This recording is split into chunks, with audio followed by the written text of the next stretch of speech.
Today we're going to talk about traditional self-help, of which I've seen a lot about, but we're gonna put a little spin on it like we always do.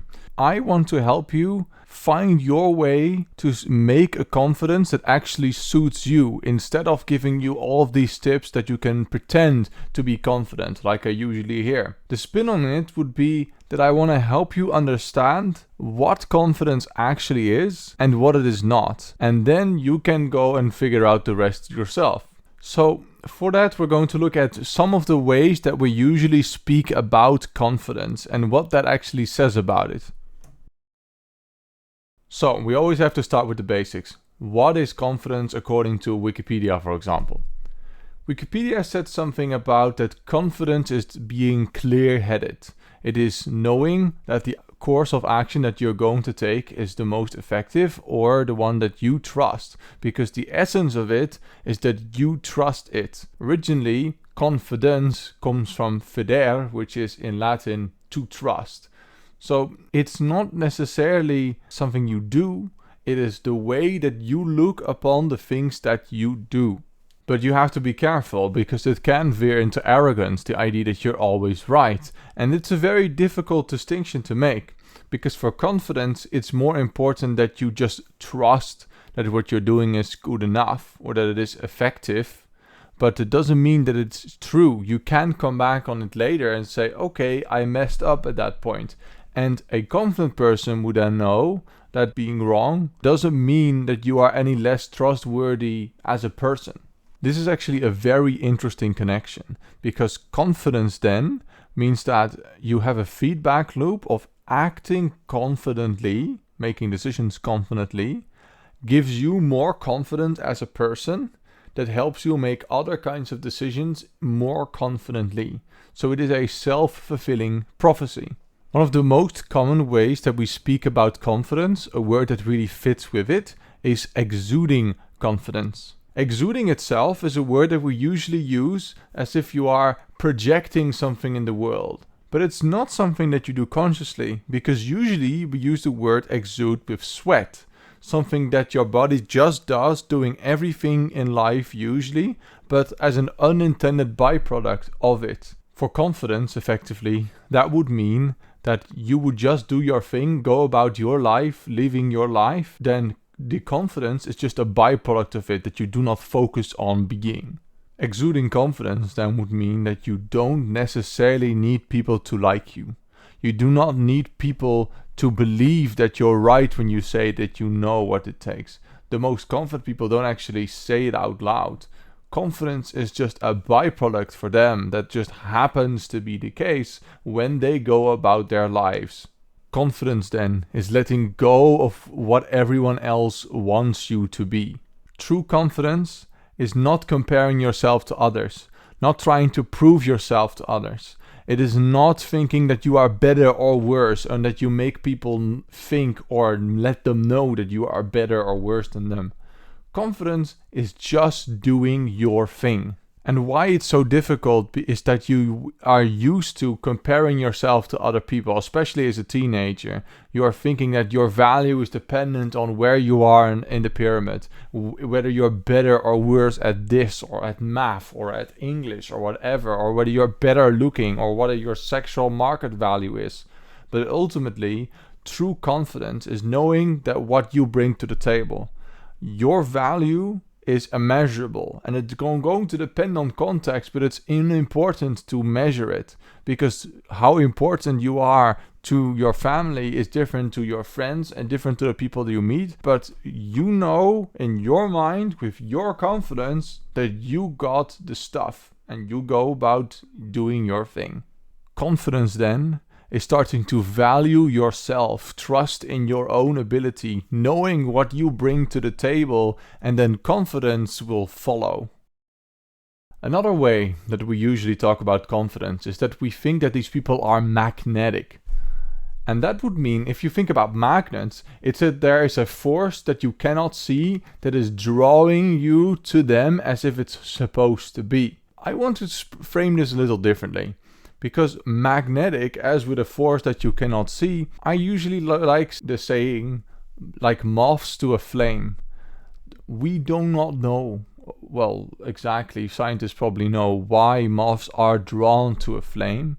But being a moth to a flame means that people are orbiting around a source of warmth. And that source of warmth can actually be you. It can be the love that you bring to the world. It can be the stories that you share, the kindness that you show to people. You can be the flame that draws the other moths to you. People can therefore be both moths and flames. They do not exist mutually exclusively. You are the flame in your own life that you can draw other moths to, other people to, that are drawn to you for your warmth, your heart, whatever it is. Because those people, or moths, are looking for those sources of light that make them feel something inside, something they might not have themselves, or looking for something unique that you bring to the table. Thinking about it now, this actually makes me want to explain a different word entirely. Let's go into another way that we speak about confidence. We can say, just like that some people are just magnetic, as if there's something as magnets drawing us to them, we usually say that we gravitate towards confident people. And gravitate, of course, comes from the word gravity as a force that, well, keeps us on the ground. But I'm going to get more into it to make you understand how you can be the most confident you can possibly be. This would in no way be a full physics lesson. Let me talk to you about gravity. It's not just the force that keeps us standing on the ground, and also not just the force that gets apples to fall on heads of scientists. Well, it seems from our perspective like gravity is just us being attracted to the Earth. It's actually more like us falling towards the biggest center of mass, the Earth. And because we are quite light, this is actually a completely worthless distinction to make. But gravity is a force that also gets created between planets because other planets have their own gravitational pull. The moon has weaker gravity than ours, and so when astronauts jump, they can go higher and are pulled less quickly towards the moon. The gravity itself, the force, originates from the heavier object, in this case being attracted to the moon, or we are to the Earth, but it is something relative to one another. So when you have two planets, they are also the moon and the Earth, for example, as two heavy bodies.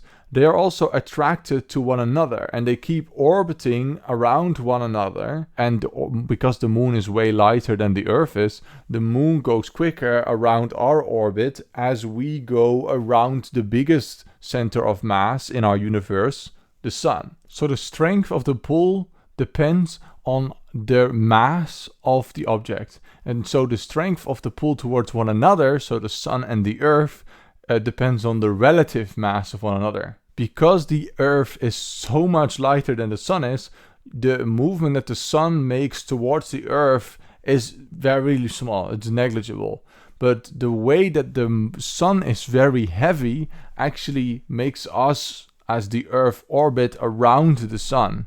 So I'll try to explain this with a physics experiment on the side that could show you exactly what we're talking about. Because the heavier the object is, like the sun, it is going to weigh heavier on the fabric of reality.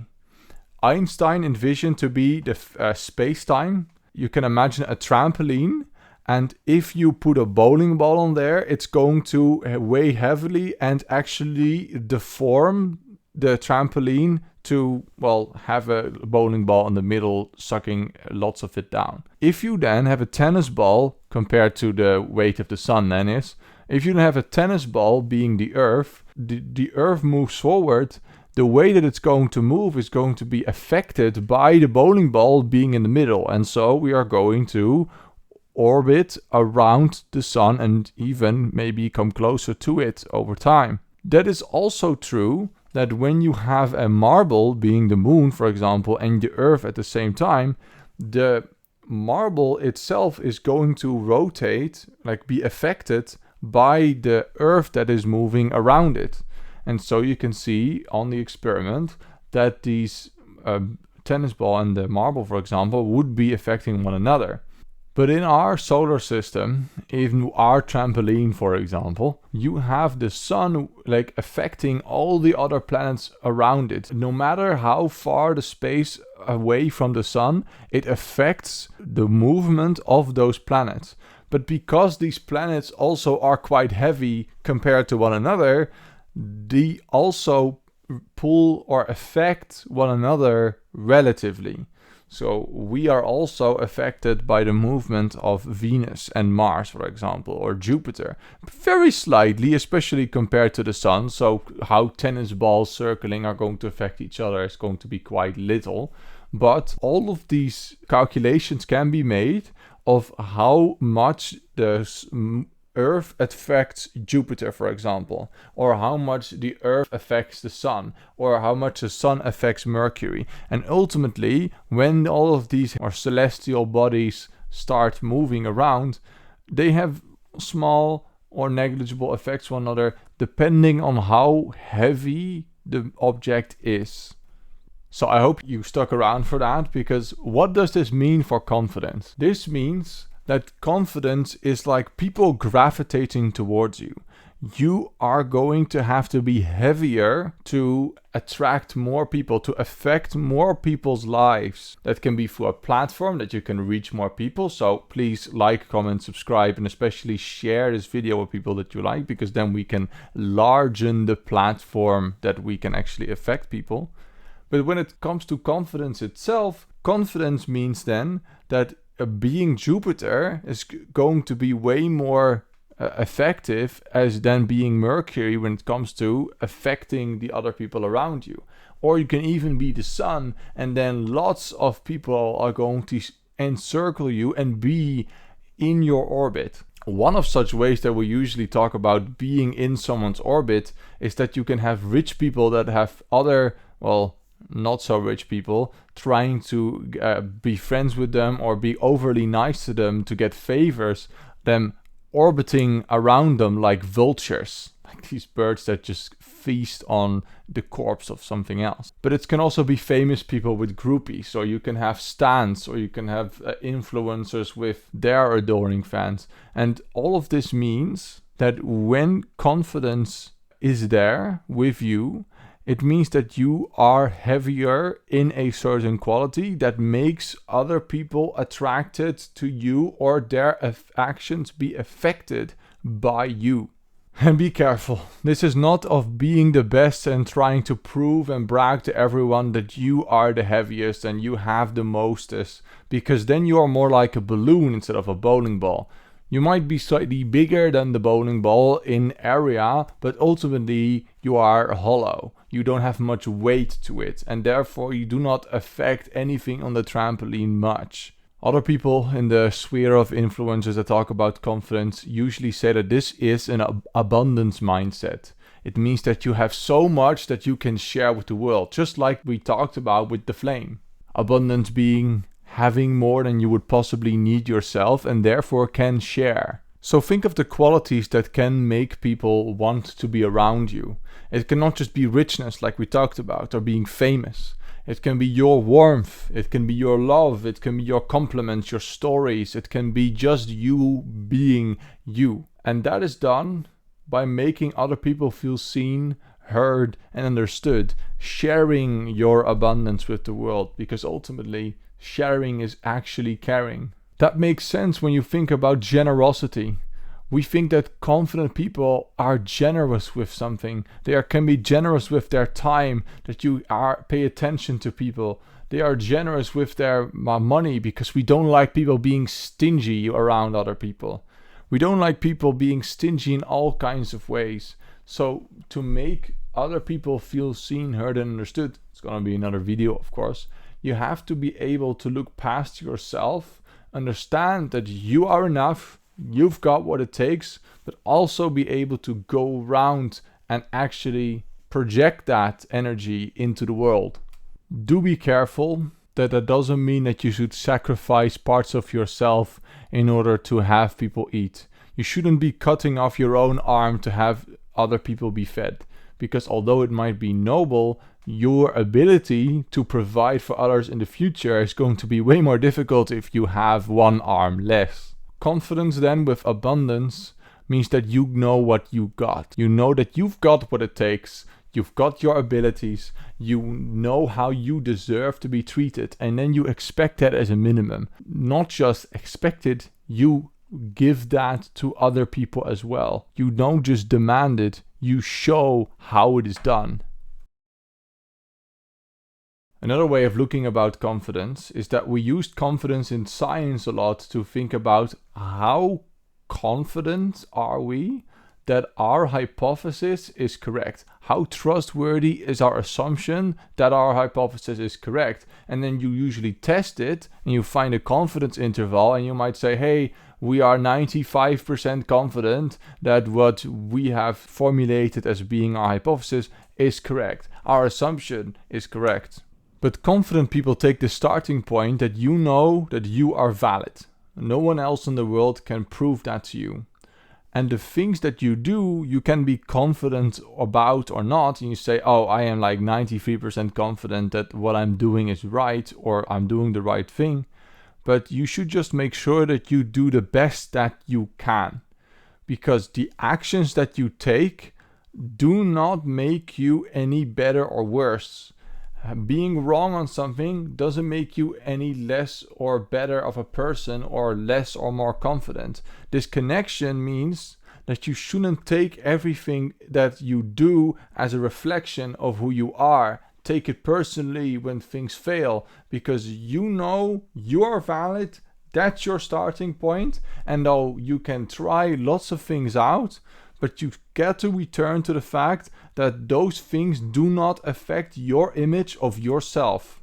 I want to help you with something that I'm going to make another video about at some point, about how to nail public speaking and presentations, because that's something I'm very good at, unlike the YouTube thing, but will grow as we go. But let me tell you a trick, because when I started giving presentations, when I was like 8 or whatever, or 9 when we had to do it in school, I always was a nervous wreck before it, because I didn't know what to talk about, I didn't know how to structure a presentation, and it was always dreadful. But I once learned a trick from someone that I knew could do it very well, and they told me that, Lorenzo, don't expect that other people know what you are going to talk about. When you have got those 10 minutes of attention, you can do your darndest to show them everything that you've written down, but you are going to fail on that, because your mind might not be able to remember everything you have written piece by piece, word for word, exactly. But because the other people don't know your presentation, they are going to take this attempt or any attempt as the one that is supposed to happen.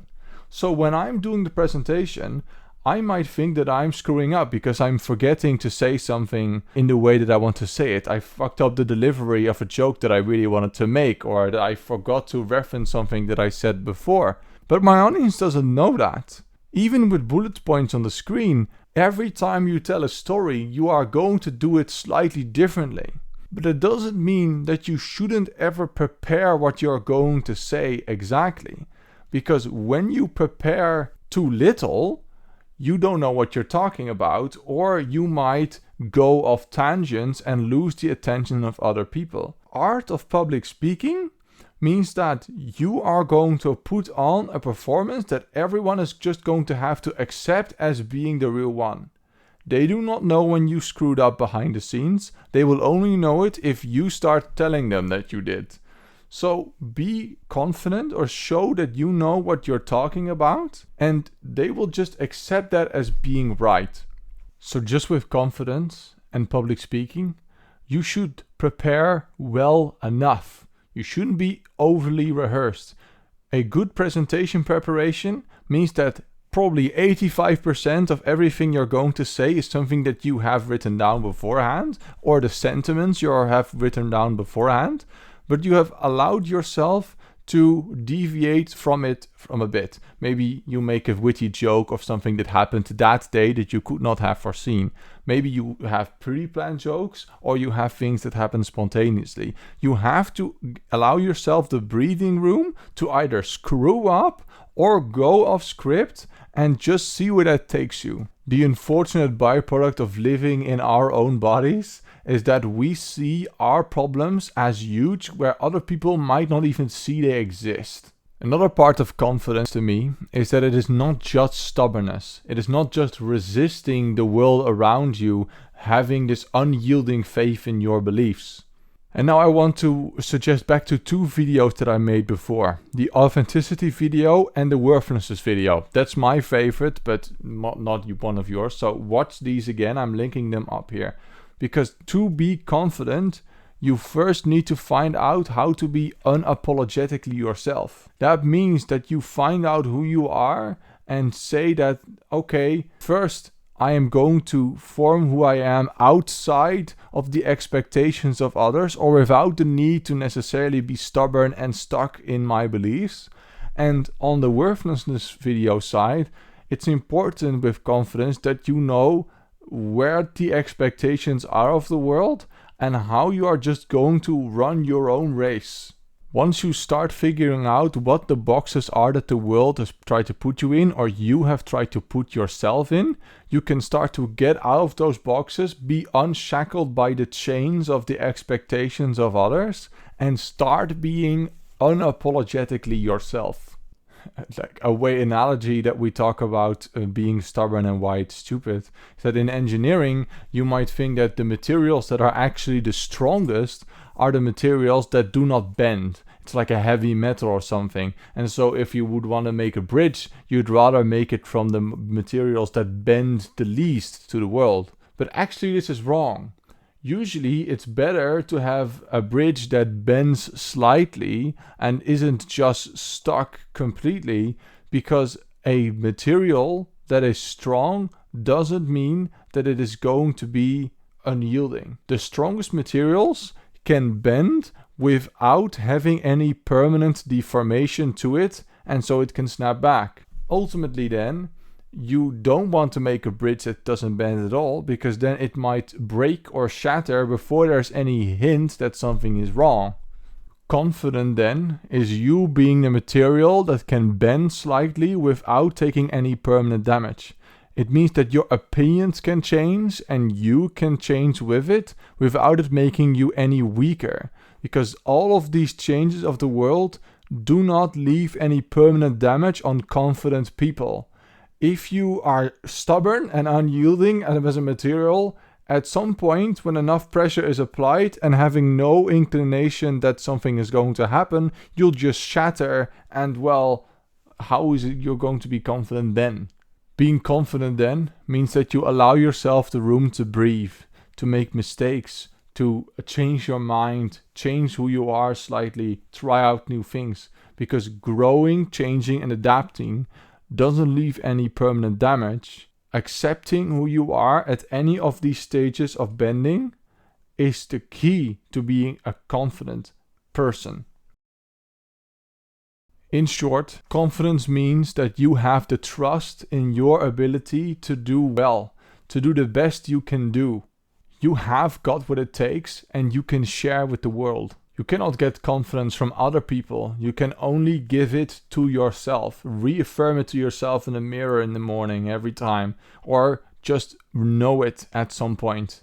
Doing things confidently helps you be more confident as a person, which helps you be more confident about making future decisions. And again, that doesn't mean that you're always going to be right, but it means that you allow yourself to breathe, cut yourself some slack.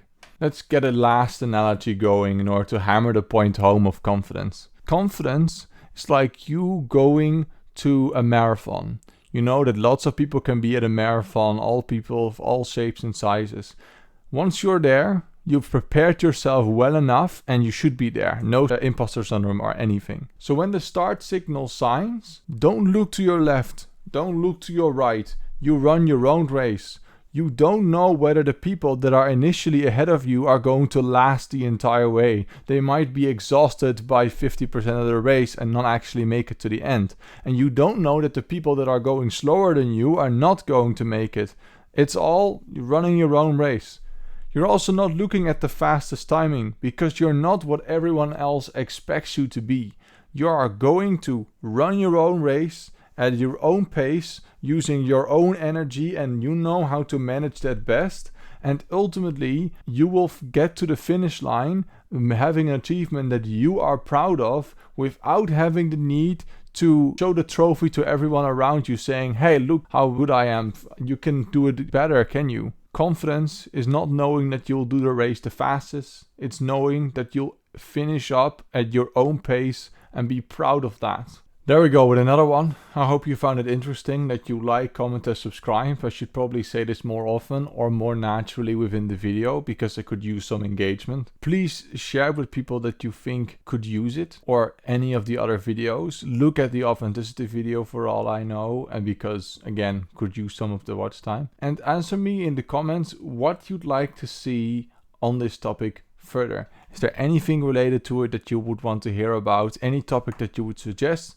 It's all very welcome. And well, the question for the video that I would love to hear some answers on: are there things that you are really passionate about? This is your abundance. What are you very passionate about? Talking about trains, having hyperfixations. And what do you think keeps you from being that level of confidence about other things? If there's nothing further, I'd love to see you in the next video.